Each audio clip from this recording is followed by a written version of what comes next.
Hello दोस्तों physics को अगर डेली लाइफ से रिलेट कर दिया जाए तो बड़ी ही आसान हो जाती है समझने के लिए। अब जैसे मैंने यहाँ पे ह्यूमन फेस बनाया हुआ है केचप का यूज करके। अब ये केचप हमने यूज किए तो कहीं ना कहीं केचप का मास यूज किया होगा हमने। अब मास यूज हुआ है तो सेंटर ऑफ मास भी होना चाहिए उसका, कहीं ना कहीं एक पॉइंट होना चाहिए पूरे मास का, है ना, जहाँ पे सारा मास कॉन्सेंट्रेटेड होगा। अब मैंने जो भी थिकनेस यहाँ पे यूज की है इनको ड्रॉ करने के लिए, उसको मान लिया है कि पूरी लेंथ के अलॉन्ग यूनिफॉर्मली हमने मास यूज किया है केचप का। अब सबका यूनिफॉर्म मास हमने यूज किया है तो सबका सेंटर अलग अलग हम शेप के हिसाब से लेंगे यहाँ पे, है ना, सेंटर ऑफ मास निकालने के लिए। तो मैंने क्या किया है, अब देख सकते हैं यहाँ पे जो इनर सर्कल्स हैं ये वाले दोनों, इनका मास ले लिया मैंने 3m क्योंकि ये दोनों इक्वल मास यूज किया है दोनों के लिए। एम कोई वेरिएबल है, मतलब कोई नंबर हो सकता है कांस्टेंट, ठीक है, वो नंबर कुछ भी हो सकता है, इसलिए मैंने एक पैरामीटर ले लिया एम। 3m यहाँ पे दोनों का आइज का मास हो जाएगा केचप में, है ना। अच्छा, अब देखो नोज वाला जो पार्ट है आप देख सकते हैं यहाँ पे, इसका मास थोड़ा कम होना चाहिए तो ये हो जाता है m, और माउथ वाले का हो जाता है 2m, ठीक है। चलो, अब जो आउटर वाला सर्कल है आप देख सकते हैं इसका मास ज़्यादा होना चाहिए, तो यूनिफॉर्मिटी के हिसाब से यहाँ पे 18m कुछ अराउंड आएगा इसका मास। चलिए, अब देखो सारा मासेज हमने ले लिया है और हमने एक्चुअली देखो शेप भी अलग अलग डिसाइड करनी पड़ेंगी। तो जो आइज वाली शेप है केचप की उसको हम दे देते हैं नाम 1 और 2, ठीक है। दोनों शेप आइडेंटिकल हैं, कहीं ना कहीं मास सेम है, लेकिन उनकी जो पोजीशन है उनके सेंटर्स की, अगर देखो ये रेगुलर शेप का है तो इसका सेंटर कहीं ना कहीं बीच में होगा, इसका भी बीच में होगा कहीं ना कहीं, दोनों आइज का, है ना। तो सेंटर की पोजीशन अलग अलग है, सेंटर ऑफ मास की इनकी दोनों की अलग अलग, लेकिन इनका जो मास है वो सेम है, इसलिए आइडेंटिकल बोल रहे हैं ना। चलिए, तो ये दोनों को अलग अलग नाम दे दिया हमने 1 और 2। और जो हमारा नोज है इसका नाम ले, शेप का नाम दे देते हैं 3, और माउथ वाले का नाम दे देते हैं 4, और जो आउटर सर्कल है उसका नाम दे देते हैं हम कौन सा शेप, 5। आप देख सकते हैं ये 5 शेप हो गया।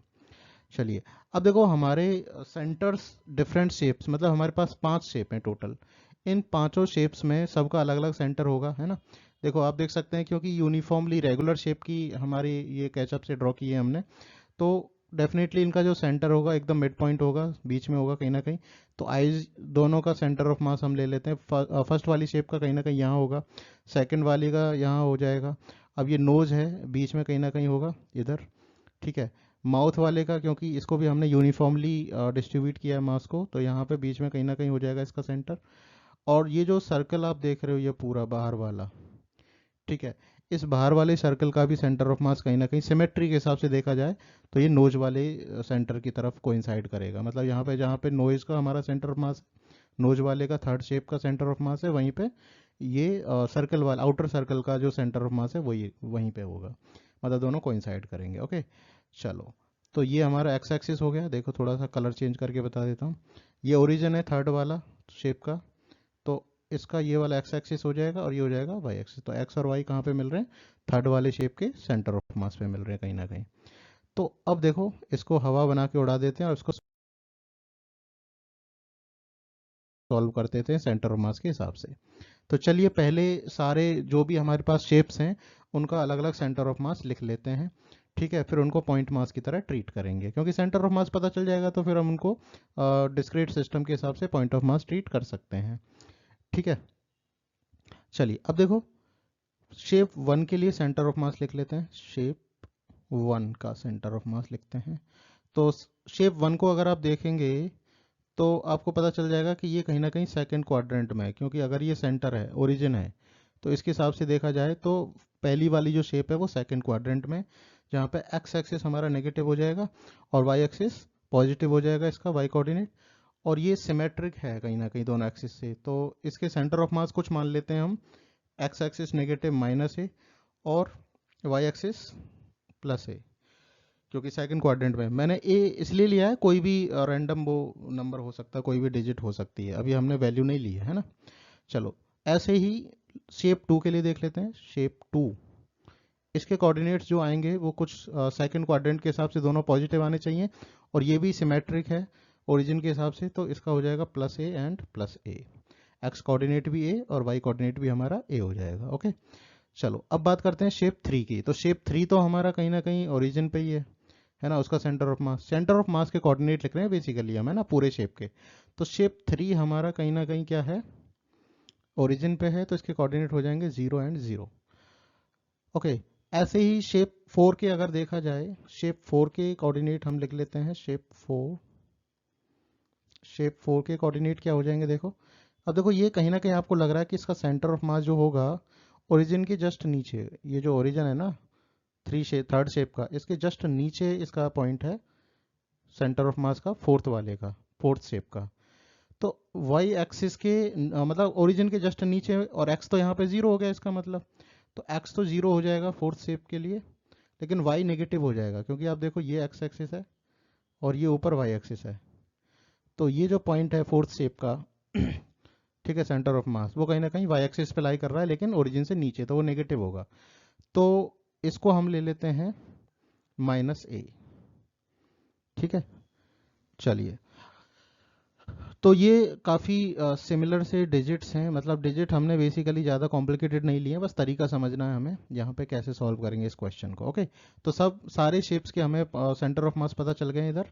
तो अब देखो सेंटर ऑफ मास पता चलने के बाद में अब इनको पॉइंट मास की तरह ट्रीट कर लेते हैं। शेप 4 का भी लिख लेते हैं, शेप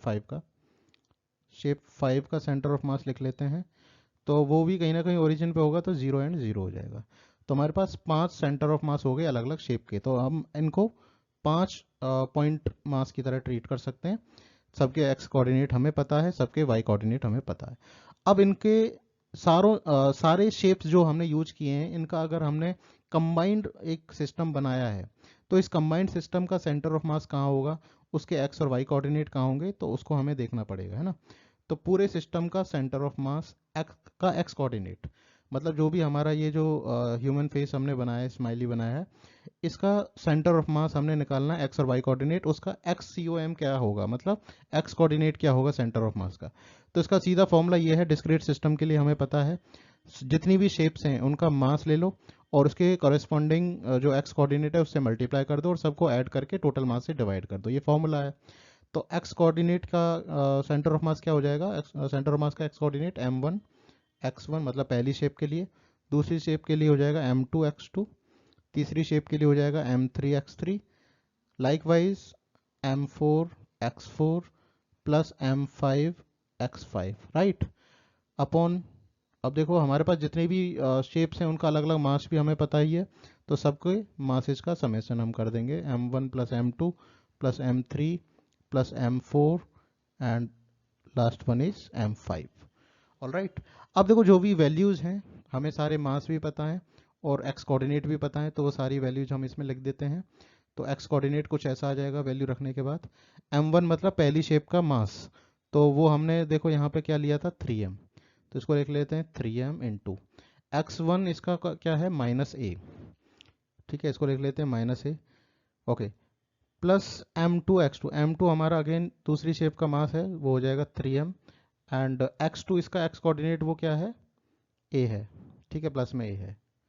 ऑलराइट, ओके, अब ये तो हो गया हमारा m2 x2, ऐसे ही लिख लेंगे m3 x3, m3 मतलब m मास है उसका नोज का और x कोऑर्डिनेट उसका 0 है, प्लस m4 x4, m4 क्या है हमारे पास 2m, ठीक है, उसका x4 क्या है, नीचे है -0 हो जाएगा एक्स कोऑर्डिनेट से 4 के लिए।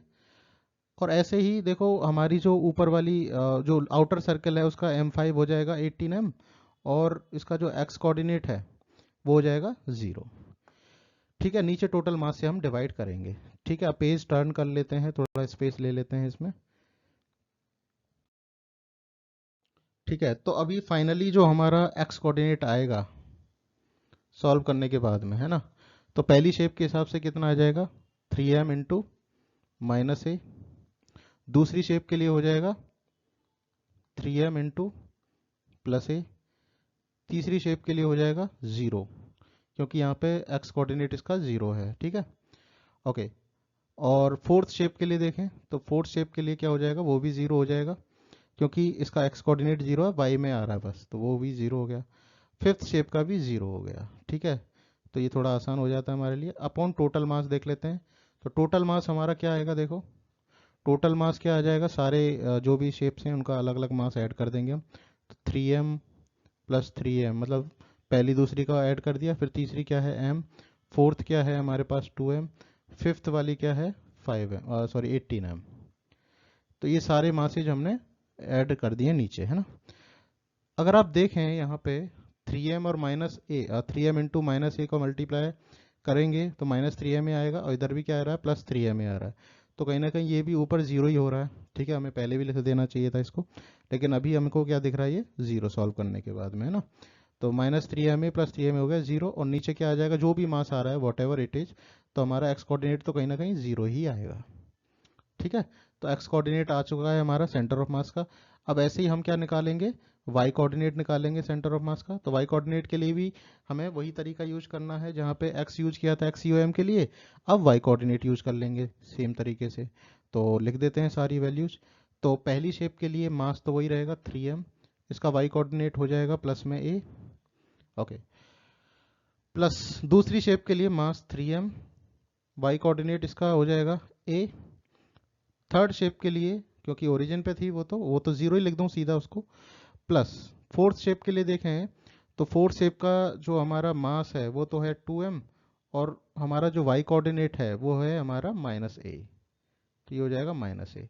प्लस फोर्थ शेप के लिए देखा जाए तो वो है जीरो, क्योंकि इसका y कोऑर्डिनेट भी जीरो हो जाएगा, ठीक है। तो अब इसको देखो, टोटल मास जो भी आ रहा है इसको इससे डिवाइड कर देते हैं हम, है ना। तो टोटल मास हमारा देखो कितना आ रहा है, 3m + 3m, ठीक है। चलो सीधा लिख देते हैं, यहाँ पे देखो 3m 3m m 2m and 18m, 3m 3m 6m 7m 9m, ये हो जाएगा 27m, ओके। आप ऐड कर सकते हैं यहाँ पे सारे मासेज को, ओके। अब देखो इसको सिंप्लीफाई कर लेते हैं, ऊपर क्या हो जाएगा 3ma और ये हो जाएगा -2ma। तो इसको सॉल्व करेंगे, 3ma हो जाएगा हमारा कितना 6ma, और 6ma में से -2ma मतलब -2ma ऐड करेंगे तो वो माइनस हो जाएगा 2ma वाला, तो ये हो जाएगा 4ma, ठीक है। और बाकी सब तो जीरो है ही ऊपर, और नीचे हो जाएगा 27m, ओके। तो m से तो m कैंसिल हो जाएगा हमारा, तो y कोऑर्डिनेट जो आएगा वो हमारा आएगा 4/27a, ठीक है। तो अगर दोनों सेंटर ऑफ मास को कंबाइन करें तो दोनों को सेंटर ऑफ मास को कंबाइन करने के बाद हो जाएगा 0 4/27a, this is the answer. तो देखो ये हमने सॉल्व कर लिया है। अगर आपको स्टिल डाउट है तो आप कमेंट सेक्शन में अपना डाउट पूछ सकते हैं, ठीक है। और ऐसे ही इंटरेस्टिंग वीडियोस के लिए, ऐसे इंटरेस्टिंग फैक्ट्स के लिए आप इस चैनल को सब्सक्राइब करिए, और इस वीडियो को लाइक करिए, शेयर करिए, और जितना आप सपोर्ट कर सकते हैं प्लीज़ करिए, okay. Thank you so much.